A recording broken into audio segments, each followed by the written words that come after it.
Smart Business. Seperti menjadi manusia yang beramanat itu bisa dibilang susah-susah gampang. Gampangnya adalah menjalankannya dengan sepenuh hati. Tapi susahnya adalah mempertahankan konsistensinya. Apalagi berhubungan dengan sebuah perusahaan besar. Nah, kali ini di program Podcast Smart Business, saya bersama dengan CEO KG Media, ada Mas Andi Budiman. Kita akan coba tanya seberapa bangga beliau mampu memanage, bahkan maintenance perusahaan sebesar KG Media. Mas Andi, apa kabar? Baik, Mas Sehat ya. Sehat. Perasaannya gimana Mas Andi? Menjadi sebuah kebanggaan nggak sih sebetulnya mengelola sebuah perusahaan besar di bidang media di Indonesia? Kalau saya mungkin bangga kerja di Kompas aja udah bangga ya. Oke. Saya kerja di grup Kompas Gramedia udah 20 tahun. Wow. Tahun ini pas 20 tahun. Jadi saya mulai kerja itu waktu habis lulus, ya mengelola mungkin ya relatif dengan sekarang hal-hal yang kecil gitu. Kemudian sekarang mengelola mungkin yang dianggap relatif hal-hal yang besar. Tapi kalau saya coba review 20 tahun ini rasanya sama kok. Oke. Artinya ketika kita dipercayakan mengelola hal-hal kecil, karena kita baru mulai karir kita, waktu itu ya saya melakukannya ya dengan sepenuh hati gitu ya. Waktu itu karir saya mulai bukan di media, tapi di pabrik. Oh, oke. Di manufacturing, di grup Kompas di manufacturing, mengelola satu fungsi di pabrik gitu ya. Ya tanggung jawabnya bukan kecil ya, maksudnya tetap tanggung jawab gitu, mau sekecil apapun kepercayaan itu penting untuk dibawa ya menjadi amanat kita dalam bekerja. Nah, ketika sekarang ya dianggap punya jabatan gitu ya mengelola perusahaan media yang besar di Kompas, buat saya terus terang rasanya sama. Artinya ini amanat juga, harus dikerjakan sepenuh hati juga. Kecil besar kita harus setia dalam perkara kecil dan setia dalam perkara besar. Oke. Mas, ini mungkin pertanyaan agak sedikit dalam ya, dan soal itu saya harus menanyakan ini. Apa yang mungkin menjadi sebuah beban berat dalam sisi positif ya Mas Andi ya? Kan harus menjaga eksistensi yang relevan dari budaya mengakar di Kompas yang begitu dipertahankan sampai dengan sekarang.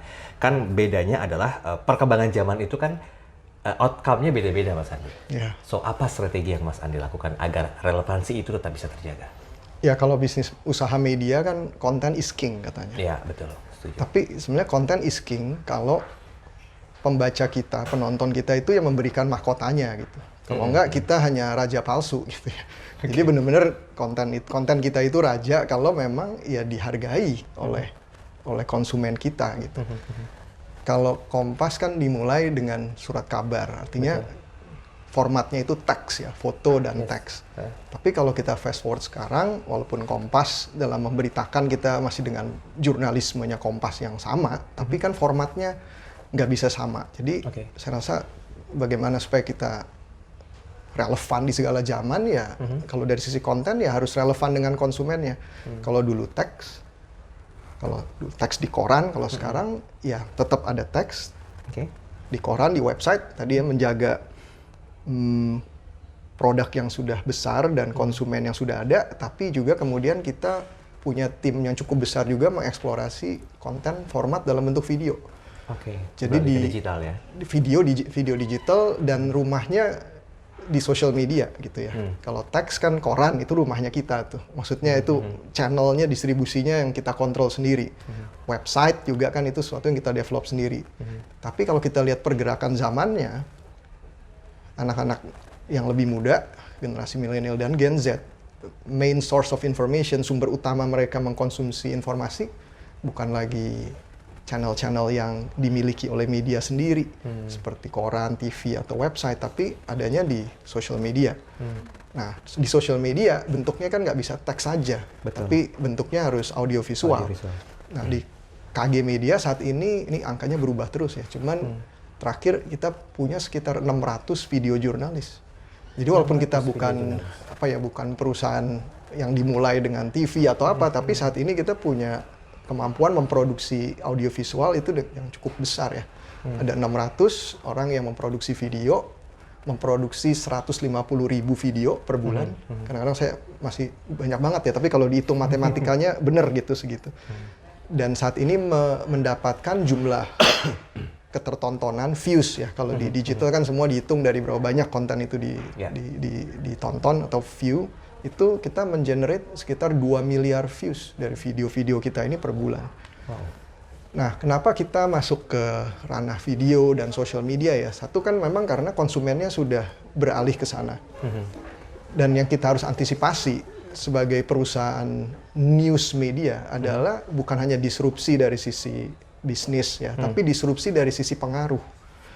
Jadi kalau anak-anak muda, anak-anak milenial dan Gen Z saat ini mereka lebih banyak nontonnya di social media, lebih banyak nontonnya influencers. Nah, kesukaan mereka terhadap influencer, engagement mereka akan menjadi trust gitu ya. Trust menjadi influence. Dan ini bukan cuman influencer yang ngomongin soal entertainment, tapi di social media kita tahu banyak influencers yang bicara soal sosial, politik, ekonomi, di mana itu harusnya ranahnya kita sebagai news media. Nah, kalau kita nggak hadir di tempat konsumen kita ada, ya siapa yang ngerti apa itu Kompas mungkin 10-20 tahun lagi. Jadi harus eksplorasi gitu ya untuk kita tetap eksis di dunia yang sudah berubah. Gitu. Nah, eksplorasinya bukan hanya dari sisi konten tapi juga model bisnis. Kalau koran zaman dulu kan orang langganan gitu ya, terus ada iklan cetak. Nah, ketika korannya sudah mulai ya beralih ke digital, maka model bisnisnya juga beralih ke digital advertising. Digital advertising juga nggak sesimpel jualannya seperti jualan iklan di media konvensional. Kalau jualan iklan di media konvensional kan kita punya sales yang ganteng, yang cantik, datang ke klien, yuk pasang iklan yuk di Kompas, di TV dan lain-lain. Kalau di digital, sebagian besar dari iklan kita di digital itu terjual lewat sistem teknologi. Jadi yang membuat iklan kita terjual di digital, di website kita, itu bukan hanya tim sales yang ganteng dan cantik, tapi sebenarnya orang-orang yang sangat jago di teknologi dan adanya di belakang layar. Mereka mengoptimalkan bagaimana inventory iklan kita di digital itu bisa terjual dengan harga yang sebaik mungkin. Dan itu semua teknologi mainnya. Itu main data, machine learning, targeting, semua itu udah pakai teknologi. Nah, itu kan berubah juga gitu model bisnis. Adaptif ya.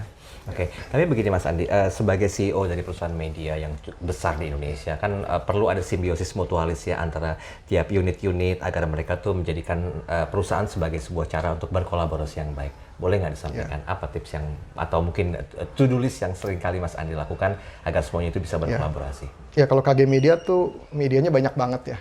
Ya, tadi saya banyak ngomong soal Kompas, tapi sebenarnya ada teman-teman di Tribun, ada teman-teman di Sonora, Smart FM, ada teman-teman di Kompas TV, di dulu yang kita sebut grup majalah ya, sekarang menjadi Grid Network. Banyak sekali sebenarnya unit-unit media. Cuman selalu kan pertanyaannya, KG Media sebagai korporasi, tadi kan bagaimana mengintegrasikan supaya terjadi kolaborasi yang baik. Cuman saya malah, ya itu penting, tapi yang sering saya pikirkan juga adalah mana yang harus diintegrasikan dan mana yang justru tidak perlu diintegrasikan. Jadi cara berpikirnya adalah kompetisi, bahwa sebuah produk ini relevan tadi ya, punya keunggulan itu kan adanya di business unit, bukan di korporasi ya. Jadi kalau Smart FM misalnya mau unggul, kan Smart FM-nya sendiri yang harus bagus gitu. Sebagai grup yang bisa kita lakukan adalah apa yang bisa kita bantu supaya Smart FM ini bisa lebih maju, lebih bagus kontennya, bisnisnya lebih maju. Tapi pada ujungnya kompetisinya itu adanya di Smart FM, berkompetisi dengan kompetitornya gitu. Nah, sebagai korporasi, jadi kita harus jeli mana fungsi apa yang memang korporasi bisa bantu.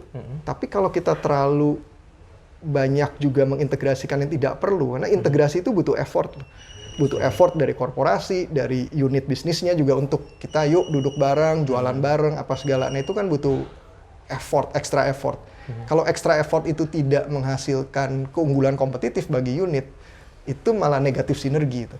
Yang kita cari kan positif sinergi antar unit-unit ini kan. Positif sinergi itu bisa revenue sinergi, jualan bareng misalnya.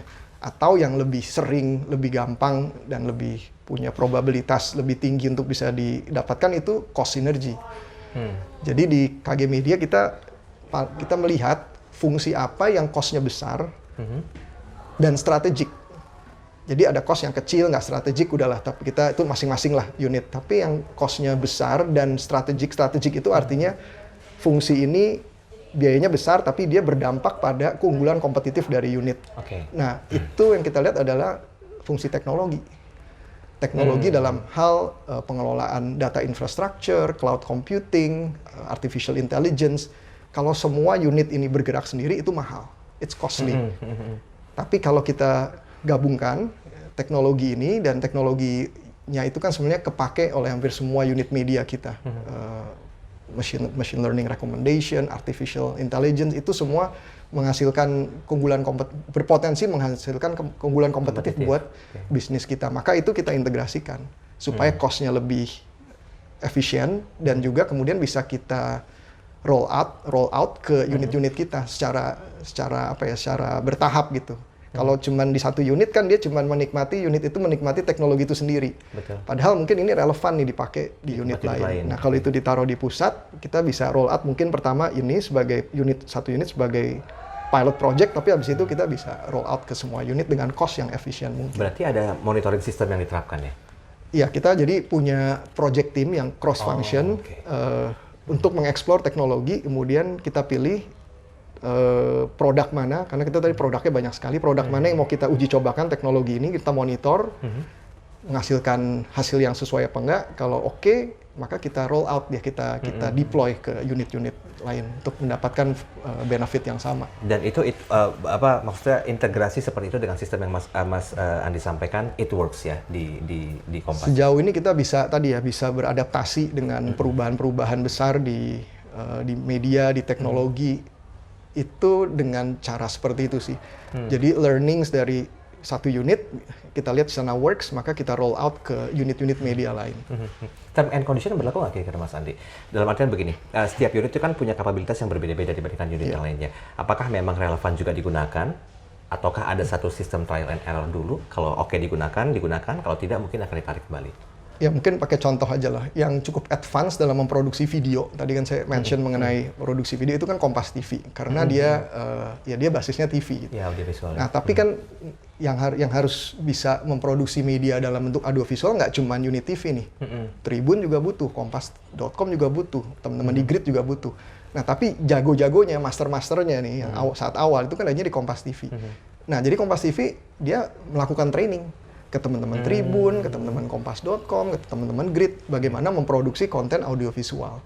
Kemudian kalau dari sisi teknologi, yang mungkin paling banyak aplikasi digital teknologinya, karena paling awal adalah kompas.com, karena dulu kan tadi dimulai dari kompas.com. Jadi pengembangan teknologi, data, machine learning itu banyaknya di kompas.com awalnya. Tapi setelah itu kita deploy lagi ke semua properti-properti digital kita lainnya. Jadi dimulai dari satu center of excellence, habis itu deploy lagi. Itu yang kita lakukan di KG Media. Jadi sepertinya simbiosis mutualis itu terlihat jelas ya. Yeah. Dan itu yang dinikmati oleh para, saya bilangnya apa, konsumen atau customer sebetulnya? Kalau customer kan ada dua customer kita. Ada penonton, pemirsa, user gitu ya. Betul. Satu lagi adalah customer kita pengiklan. Nah, kalau konsumen itu end consumer. Artinya si tadi audience, penonton, pemirsa, pembaca. Kalau customer ada dua tuh, ada pengiklan sama ada audience gitu. Yes, baik. Oke, ini bukan akhir dari apa yang kita bahas di program podcast bisnis kali ini. Tapi kalau bicara masalah bagaimana mengelola perusahaan besar itu nggak gampang ya. Seorang CEO pun punya tim dan punya orang-orang yang relevan dan memang betul berkontribusi terhadap unitnya masing-masing. Strateginya sudah dibocorkan, jadi buat Anda yang menyaksikan podcast kali ini silahkan belajar walaupun singkat tapi pasti penuh dengan insight. Saya Daryl Adam, sampai jumpa. Smart Business. Lead you better.